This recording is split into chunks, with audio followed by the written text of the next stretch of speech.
Hey guys, Ashish Goyal here with Pediatrics Board Review, and I am so excited to share with you a little bit more of behind the scenes stuff in terms of what the editing process is like for Pediatrics Board Review.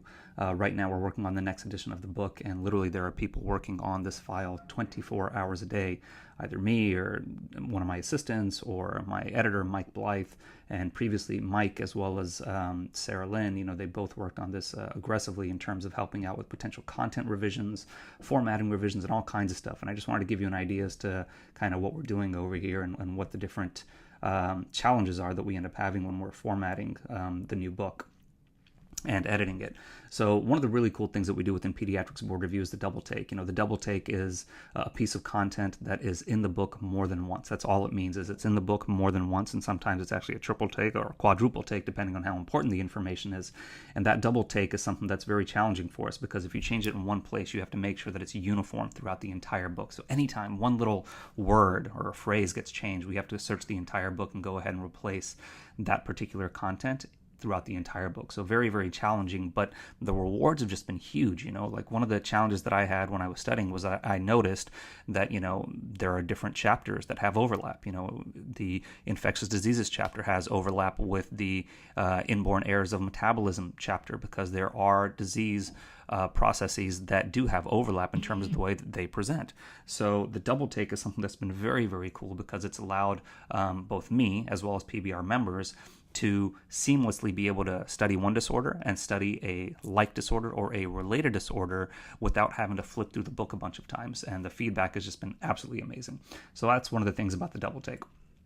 Something else that we do is we have gray highlighting. So you may see a single topic highlighted, you may see an entire chapter title highlighted, or you may just see a single disease name highlighted. And what that means is that's something that you should really, really know. And the reason that you should really know it is because you are likely to see it on the exam either as the primary answer for a question, or you are likely to see it as potentially an alternate answer. And so it's very worthwhile to know that topic inside and out so that you are able to differentiate it from other answers. Okay. And during this editing process, and this happens almost every year, we go through and we do some sort of a search and replace thing with, mnemonics and images and pearls, and we end up losing some of that. So we have to go through the entire book once again and make sure that all the highlighting is in place so we don't have little gaps like this.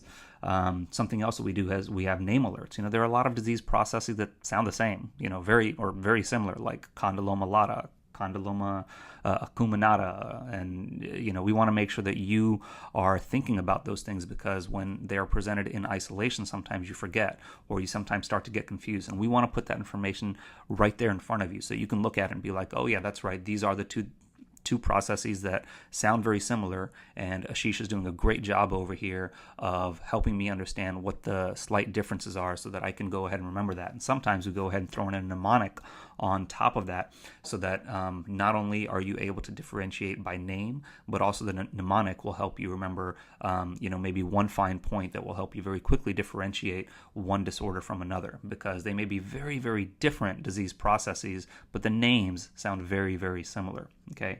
And then there's obviously the mnemonics. There's around 2,000 or more topics within the Pediatrics Board Review, and I wouldn't want you to try to sit there and use rote memorization to try to shove all that information inside your head. I know that personally there's no way I could do that, and so that's where mnemonics come in. We have some really, really awesome mnemonics. The vast majority of them were created by me, but there have also been modifications, especially this year, based on suggestions by my editor, as well as suggestions made by the PBR community, and I really, really appreciate all of those suggestions that have come through.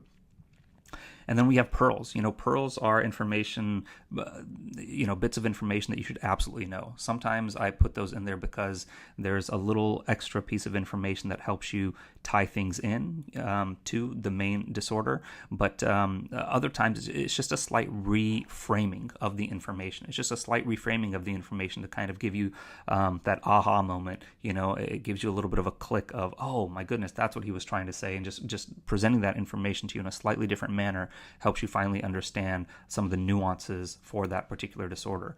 And sometimes it's just super high yield information that you just absolutely need to know. So those pearls, very, very important. Something else that's really, really cool that we're doing right now is by the time this book gets out there and it's in your hands, we're going to have something called PBR Links working with us. So PBRlinks.com, that's going to take over a lot of the old links that we had.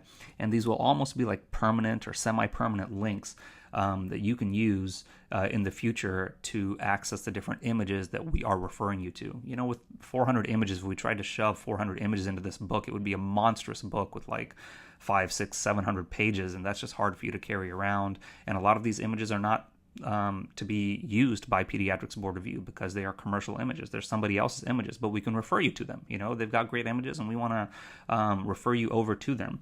And in the past, we would have, things like this, or we would have like a really, really long URL kind of like this. And so what we're doing is we're reformatting things. So this is the previous year's edition, but what we're doing is we're reformatting all of them into like really, really short links.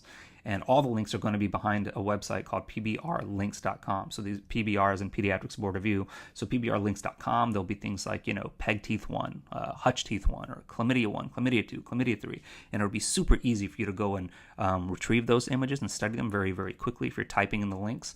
Or if you're doing it online, all you have to do is simply click the link and you'll be taken over to those links. But the other really cool thing about this is, when you go to pediatricsboardreview.com/bad link and you submit a bad link because you're like, hey, listen, this link is no longer working because the website is broken, or the website is no longer in existence, or it got attacked by some sort of hackers or something, because we are sending you to other websites. So this will forward you to a different website where the image resides. That might be Wikipedia, or it might be some sort of dermatology website, or it might be some sort of cardiology website. Whatever that website might be, if they change their infrastructure, if they go out of business, or whatever happens, all of a sudden that link doesn't really make sense anymore. And when you guys tell us, this link isn't working, hey, can you guys go ahead and update this? All we have to do is go back into our own system over here, pbrlinks.com, find a new replacement link that is just as high yield and just as valuable, and we can go ahead and replace it on the back end, and then all of a sudden it works again. As opposed to having a link that has to be replaced for next year's edition, we can just replace things on the back end, and these links will continue to work for you as soon as we go ahead and replace it. So definitely send in those links, and so I'm really, really excited about this system and how it's going to work. What else? Sometimes we have Mike over here and he's working on different suggestions over here, and he highlights that for me. And sometimes he's actually rephrased quite a bit, and he's given me a lot of notes. So that there's a lot of things that I have to go through over here to make sure that I'm happy with what the information is and how it's being presented to you, and whether or not it's board relevant or not. Because Mike might think that, we will need to include a little bit of additional information just to speak of this disease process. But from my perspective, I look at some of the information. I'm like, what? From a test taker's perspective, this is just extra stuff. There's so many words in pediatricsboardreview.com in the PBR. I don't necessarily need you to understand the, all this extra information that might be in the Red Book, or might be in Wikipedia, or might be somewhere else, and for me, it's all about like, what do you need to know in order to understand how to answer a question about this particular disease process on the boards, okay? And sometimes it means stripping away some of that information, because otherwise I would have you go out there and read Nelson's, and that's not what your board experience should be about, okay? So there's a lot that goes on to it. I really hope that we can get this book out very, very soon to all of you, and if you pre-ordered, I really, really appreciate it. If you haven't pre-ordered and you're interested in doing that, and it makes sense at this time in the year, just go to pediatricsboardreview.com/pre-order, and we'll make sure that you do not get the older version of the book, and that you only get the new version of the book. Like I said, there's so much stuff going on, like 24 hours a day. People are working on this right now. I have a lock on the new edition that's coming out, and that means that nobody else can work on it. There's so much complexity that goes into making sure that all the pieces of the puzzle fit together, and that we're not accidentally stepping on each other's toes within Team PBR. But everything that we're doing to make sure that you get an awesome book in your hands very, very soon. And I hope this gives you a little bit of an idea as to what we go through on the back end to make sure that you have an awesome experience. Okay, so I hope you are enjoying your PBR experience. I hope you will enjoy your PBR experience. And if you have any questions, ideas, strategies for us to think about going forward in terms of how we can make this an even better PBR experience for you, definitely let us know.